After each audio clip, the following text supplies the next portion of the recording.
There you go, girls. So MB-EX-5 is up next. This one's fairly straightforward.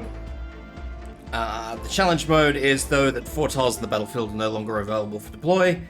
It's not going to make a super big difference. It does make things a little bit more complicated because we would probably be using some of those tiles in the normal mode to make life easier for us, but we can work around that. Fairly straightforward. Alright. So, we've got 2 Vanguards. My second Vanguard's stuck up the back. It's Vigna. So, single block Vanguard and a flag bearer being Myrtle. 1 defender. Cora is fine. You can also use Bubble. Bubble's perfectly okay for this because she will be getting hit quite significantly, which is going to reflect a lot of damage back onto who is hitting her. So, it's probably beneficial if you've got Bubble to use her. May, we're using just to sort of slow people down more than anything.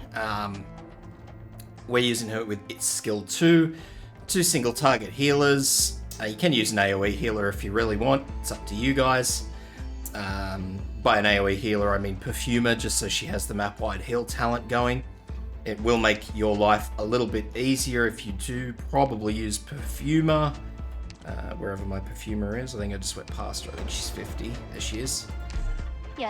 So she's fine, but you'll want a regular single target healer. Suzerain will do the job perfectly fine with skill 1 or skill 2, it doesn't matter. Pudding, if you've got her. If you don't have Pudding, just use Haze with skill 2. Armia with skill 2. Utage with skill 2. Cutter with skill, I think that's skill 1. Yep, skill 1. Or you can use any other single target guard, that's fine. I would suggest using at least a 2 block, that's why I've got Cutter, but any guard will do the job. You just need to be quick on your skill usage. Vigna I've explained, and last but not least, just a reserve guard just to pick up. You do have 1 slot free, so you can bring along whoever you want for that 1 slot. But for the most time, we'll have our full 8 deployed, so yeah, it's pretty much whoever you want to bring by that point in time.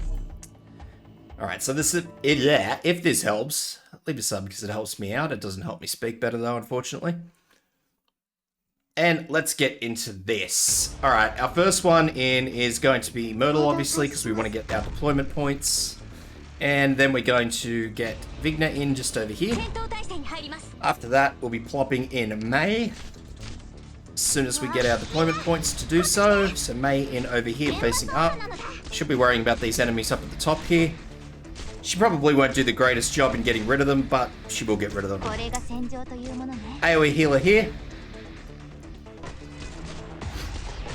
And we're going to use Vigna's skill as soon as possible. Just because she's going to give us an extra deployment point or so. And Cutter just over here.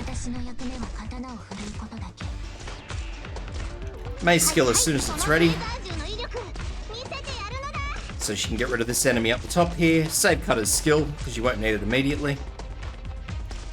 Cycle Myrtle's skill a second time. And what we're going to do is we're going to use Utage on this first enemy that comes out of the center row here. So as soon as he's in range, we'll deploy Utage to get rid of him. And we'll deploy Armia just here.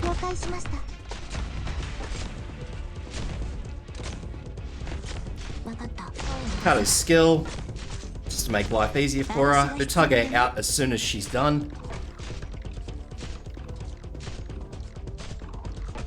And what we're going to want to do is Bubble here. Pudding, sorry, not Bubble.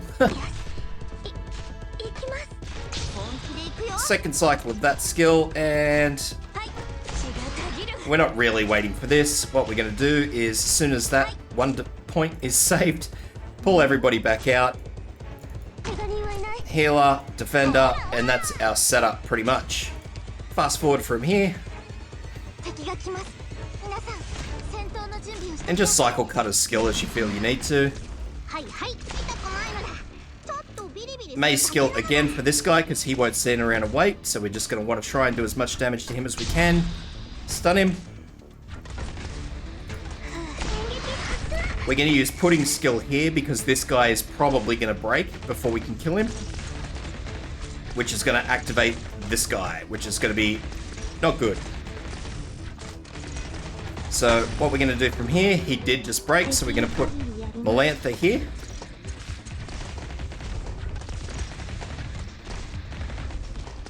And there we go, May just got through. So if you do have a lower level May, just be aware of how much damage she might take. My May probably had 2 more hits, so the second hit would be death. But you get the idea.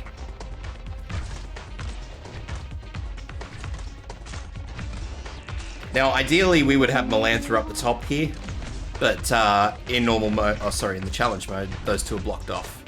But in normal mode we could. So we're going to use Cora's skill here, because obviously we have a nice big dog pile here. And there's nothing we can do until both Armia and Pudding are good to go. So what's going to happen is these 2 will activate, and we're just going to shut them down as soon as that happens. From there, we're going to use May's skill. 2 enemies out of this side, and that's why I say use the 2 block. So that's why we've got Cutter. And Pudding's skill as soon as it's ready, because we've got a lot of enemies coming through.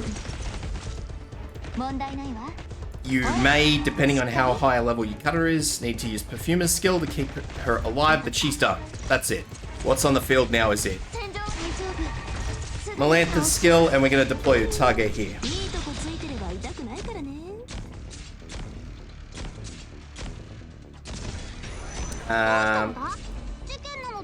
May is done, obviously, once these 2 are out here, so we're going to do that. Utage's done. And that's it. Nice and simple. Now, you can put Utage behind. You can do whatever you want for that last little group. It's really up to you guys how you want to work out that little deployment, because those 2 guys down the bottom will be the last 2 left. And by that time, most of your operators are off their cycle, and you can pretty much use whoever you want to get rid of them in whatever little janky order you'd like to put them down in. Outside of that, hope that helps, guys.